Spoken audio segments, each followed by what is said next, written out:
China's speed. Inside the world's fastest building nation.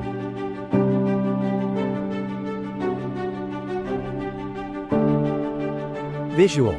Fast cuts, cranes swinging, workers in hard hats, a building rising in time-lapse, high-speed train blur. In just 19 days, workers in China raised a 57-story skyscraper. A high-speed rail line that would take other countries a decade to plan gets built in 5 years.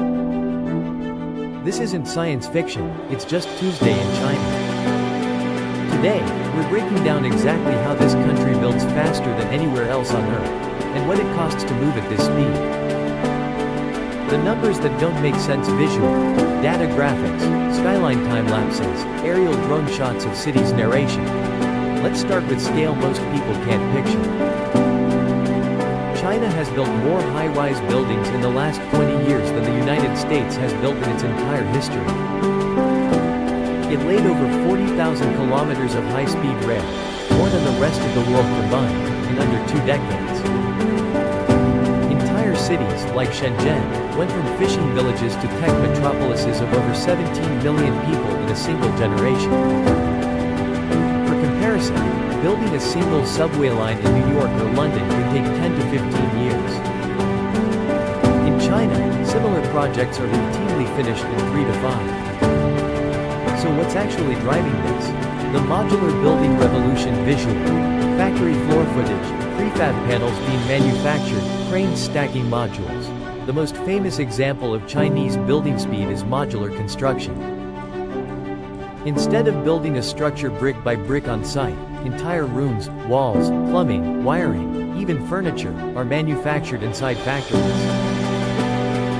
These finished modules are then trucked to the construction site and stacked like giant building blocks, floor by floor.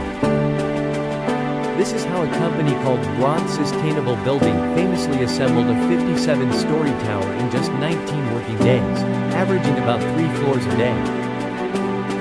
The advantage is huge. Factory conditions mean no weather delays, consistent quality control, and parallel production, meaning while one team builds the foundation, another is already manufacturing the 10th floor's modules in a warehouse hundreds of miles away. Critics have raised questions about long-term durability and safety standards on some rapid build projects, and it's worth noting most everyday construction in China still uses traditional methods. Modular speed builds are the exception, not the rule. But the technology itself has influenced construction methods now being tested in the US, UK, and Scandinavia. The workforce behind the curtain. Visual. Night shift construction footage, workers eating meals on site, dormitory buildings and work sites. Buildings don't build themselves, and China's construction speed relies heavily on workforce scale and mobilization. Major projects often run 2 or 3 shifts a day, meaning work literally never stops. Workers frequently live in on-site dormitories, cutting commute time to zero and allowing crews to be assembled and deployed within days of a project's approval. China's construction sector employs over 50 million people, roughly the population of South Korea. That kind of labor pool allows companies to scale a workforce up dramatically for a single project, something that's far harder in countries with smaller, more specialized labor markets. This system has drawn criticism over working conditions, long hours, and safety oversight, and labor advocates have called for stronger protections in the industry. Speed, in other words, comes with real human costs that are part of this story too. Centralized planning and fast approvals. Visual. Government buildings, planning meeting reenactment. B-roll, maps with rail lines being drawn. Perhaps the biggest structural advantage is how decisions get made.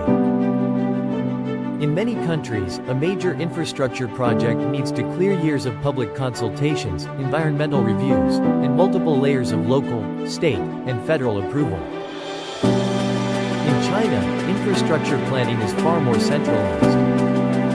Once a project is approved at the national or provincial level, land acquisition, permitting, and construction can move forward rapidly, without the same layers of local pushback that often stall projects elsewhere. This is a genuine trade-off. It removes friction that slows down building, but it also means less public input and fewer avenues for communities to contest or reshape projects they're affected by. It's one of the most debated aspects of China's development model, and reasonable people disagree about whether the speed is worth what's given up to get there. The high-speed rail story visual. Bullet trains in motion, rail construction time lapses, passengers boarding. Nowhere is this more visible than China's high-speed rail network. In 2008, China had almost no high-speed rail. Today, it has the largest network in the world, connecting cities that used to be a full day apart by just a few hours. Engineers use standardized designs and prefabricated bridge sections, essentially assembly line techniques applied to entire railway lines. Elevated tracks, in particular, let construction crews build straight through farmland, rivers, and uneven terrain without the delays that come from buying up land parcel by parcel. The result? Lines that connect over 1 billion people to major economic hubs, built at a pace that has genuinely reshaped how the country moves and works. What the world is learning visually. Split screen of global cities, modular buildings under construction in other countries' narration. China's approach isn't universally applicable. Different countries have different legal systems, labor protections, and public accountability standards, and many wouldn't want to replicate this model exactly. But elements of it are already spreading.